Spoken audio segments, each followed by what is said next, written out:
governance is delivered to these crucial areas.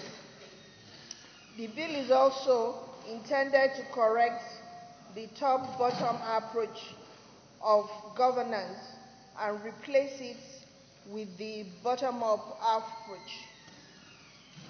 Mr. President, dear colleagues, constituency projects in recent time is one of the ways to attract federal presence to our people. If not for these federal projects, majority of federal constituency will not have a single federal project due to lopsided nature of project allocation in the budget. The constituency project is not peculiar to Nigeria alone. There are similar mechanisms in other developing countries. For instance, the Constituency Development Fund has been institutionalized in Kenya, Uganda, India, and Tanzania. Instead of vilifying the National Assembly on the constituency project, we should advocate for institutional framework for the implementation of the constituency project as it is in the case of Kenya. The bill, therefore, is an attempt at providing both institutional and legislative framework for the operation of constituency projects in Nigeria, thereby making it part of our national budget. While it is true that local government council has the responsibility of the development of local communities, the federal government has the overall responsibility of providing federal presence in these areas through developmental projects. And there is no way this can be achieved without input of parliamentarians, who are the representatives of the people at the federal level. Mr. President, my respected colleagues, by doing so, parliamentarians who know the needs of the people will articulate them in form of projects for injection into the budget in form of constituency projects.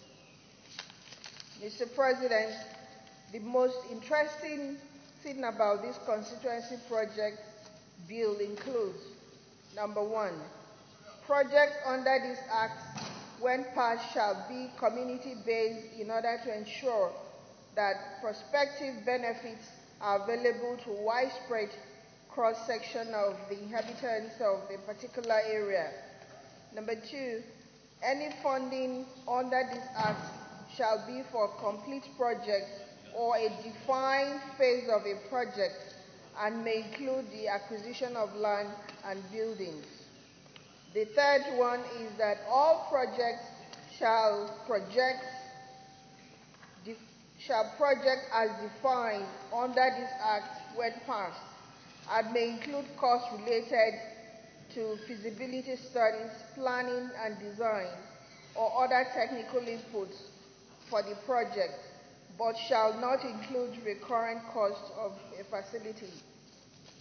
Number four, projects may include the acquisition of vehicles, machineries, and equipment for the constituency.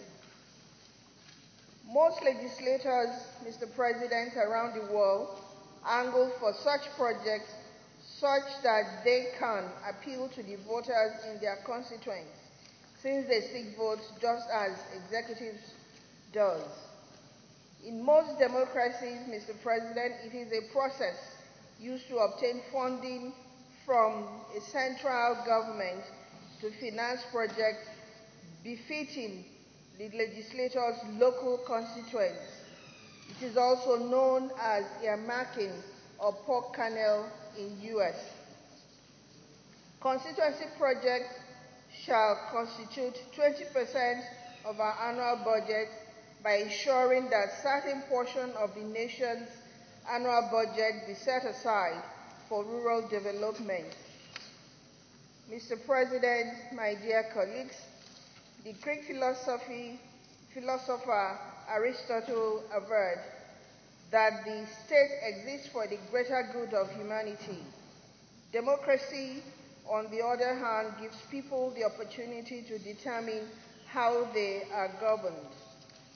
Naturally, therefore, the electorate looks up to the government for democracy dividends.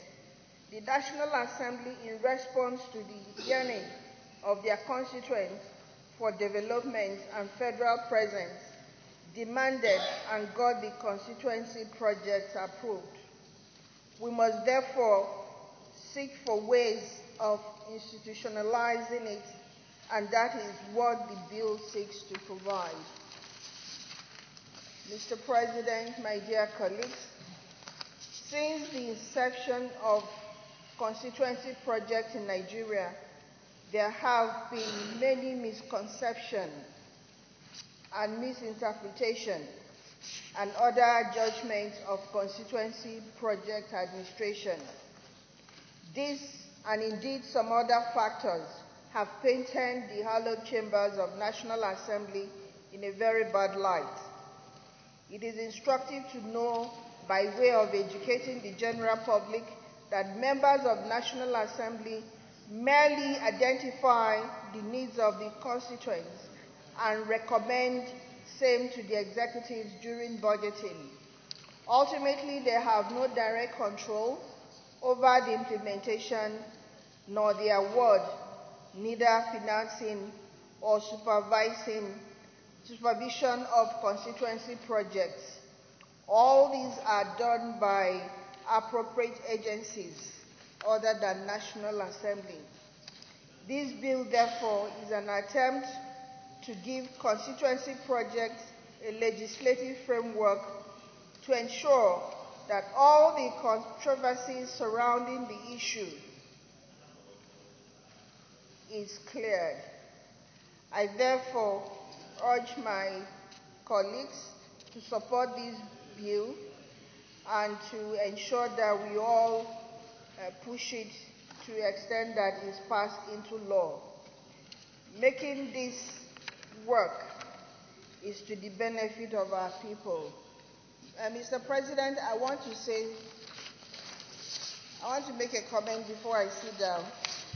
This constituency project, Mr. President, I'm very particular about it, and I think most of us are. Mine in particular is that for constituents such as mine, the fact that we have light or road or any of the amenities, and indeed that the schools have the school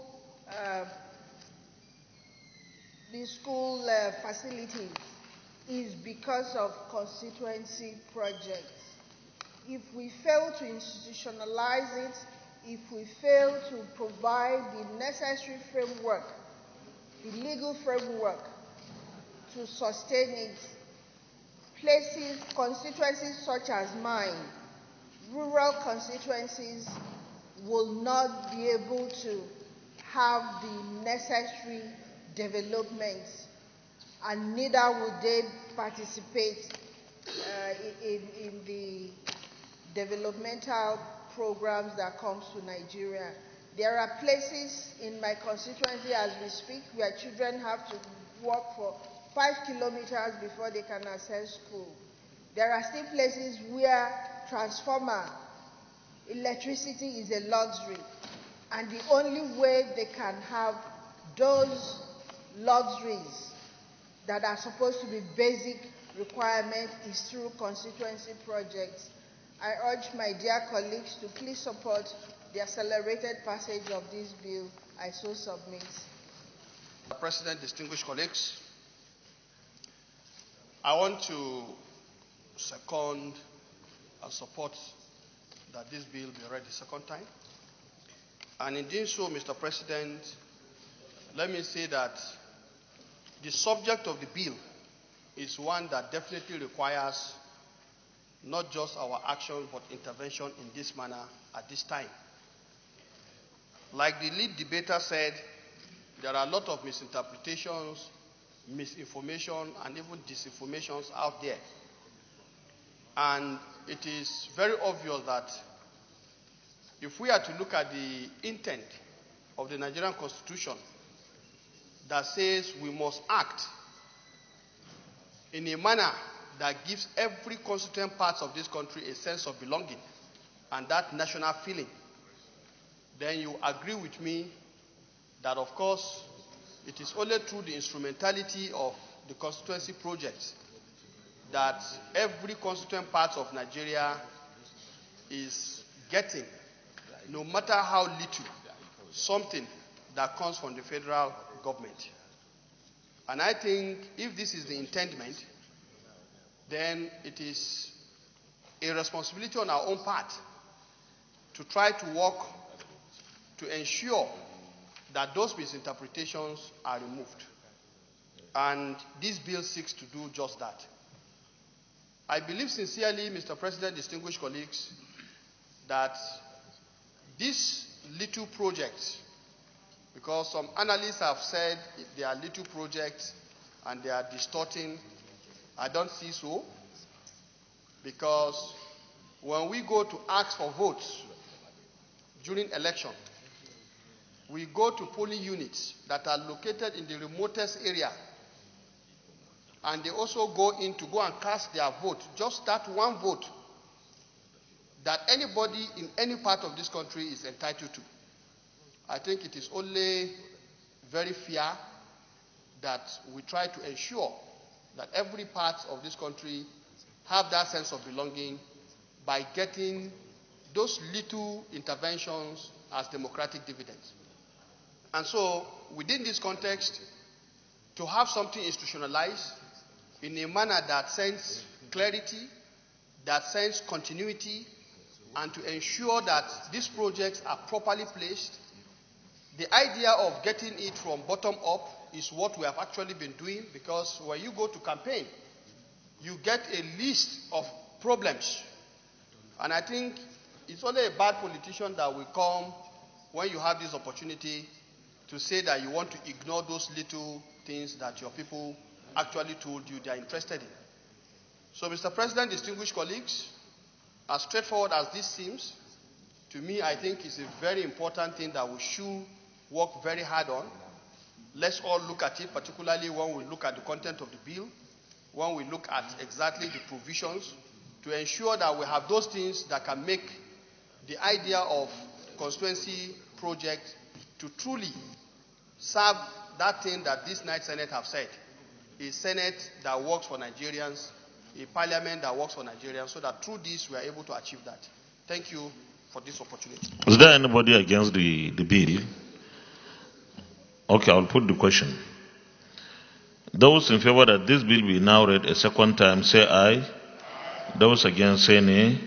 The ayes have it. Clerk of the Senate.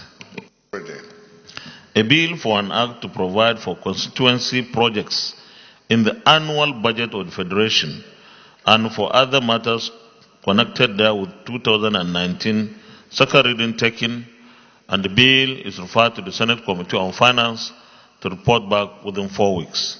Thank you very much, distinguished colleagues. Leader of the Senate.